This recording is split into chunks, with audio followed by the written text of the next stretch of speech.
మీరు ఏ శిక్ష విధించినా మనస్ఫూర్తిగా ఒప్పుకుంటాను. నువ్వు చెప్తున్న నిజమేనా?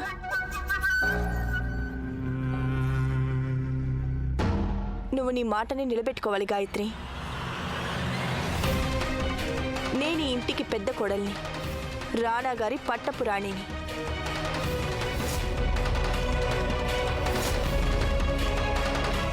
నువ్వు నాకు ఆ హోదాని, ఆ గౌరవాన్ని ఇవ్వాల్సి ఉంటుంది. మేము నిన్ను క్షమించి వదిలేస్తాం, కానీ మాదొక షరతు.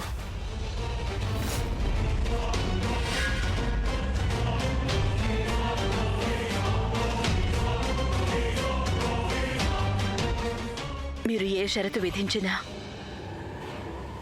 దాన్ని స్వీకరించేందుకు నేను సిద్ధంగా ఉన్నాను.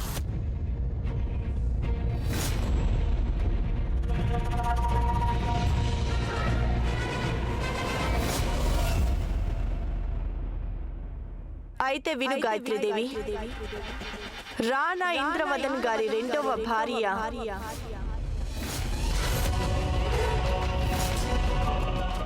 నేటి నుంచి, ఇప్పటి నుంచే మీరు మాకు, అంటే మహారాణి సులక్షణ గారికి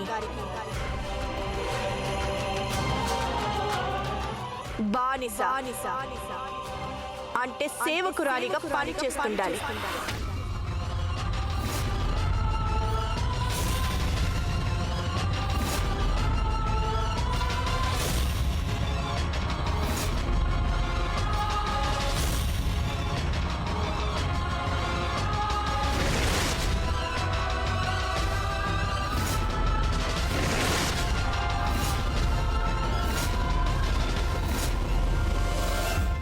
అయితే మీకు ఈ షరతు అంగీకారమేనా Gayatri? Sulakshana, how dare you! Gayatri మాకు భార్య, రెండవ భార్య.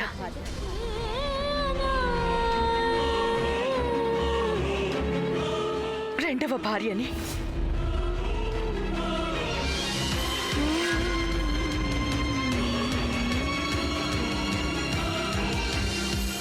నేనొక మామూలు యువతిని, నేను ప్రత్యేకమైన దాన్నని అపోహపడ్డాను. అప్పుడు నాకు తెలీదు, కొన్ని రాళ్ళు ఎప్పటికీ రత్నాలుగా మారలేవని. నేను ఆమీర్కోట మనిషినే, అవును, ఎప్పటికీ ఇలాగే ఉంటాను. ఇక రాణిగారికి సేవలు చేయటం ప్రజల ధర్మం అంటారు. మీ షరతుకి నేను ఒప్పుకుంటున్నాను.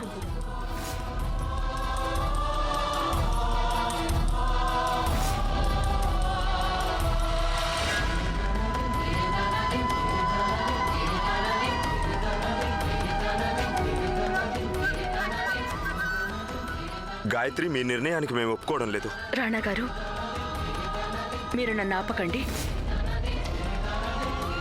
నేనేం చేస్తున్నానో నాకు తెలుసు. అమ్మా, అలాంటి వాళ్ళది నిజమైన ప్రేమ కాదు, అది వ్యామోహం. ఎగ్జాక్ట్లీ చిన్నత్త, నిజంగా ప్రేమించుకున్న వాళ్ళు అలా చేయరు. ఎంత మనసు విరిగిపోతే కన్న కూతుర్ని పట్టుకొని మా దృష్టిలో చచ్చిపోయా ఉంటుందా తల్లి? అది సరే అమ్మా, తన కూతురుతో తన మాట అనేటప్పుడు ఆమె మాటల్లో వ్యథ, కళ్ళల్లో బాధ గమనించావమ్మా? పెద్దబాబుకు బర్త్డే విషెస్ చెప్పు కూడా వెళ్ళాం కదా. ఊరికే ఎలా కాలిపోతుంది? మంట పెడితేనో పడితేనో తగలబడుతుంది.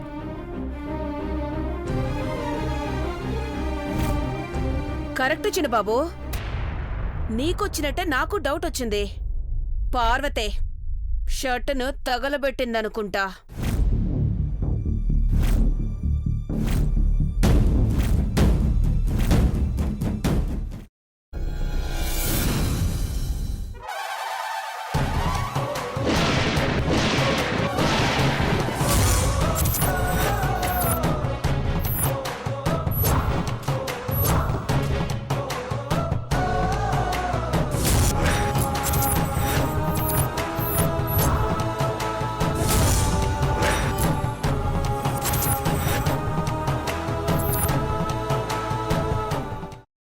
వేయించుకున్న తర్వాత పొట్టు తీసేసి చాప్ చేసి పక్కన పెట్టుకోవాలి.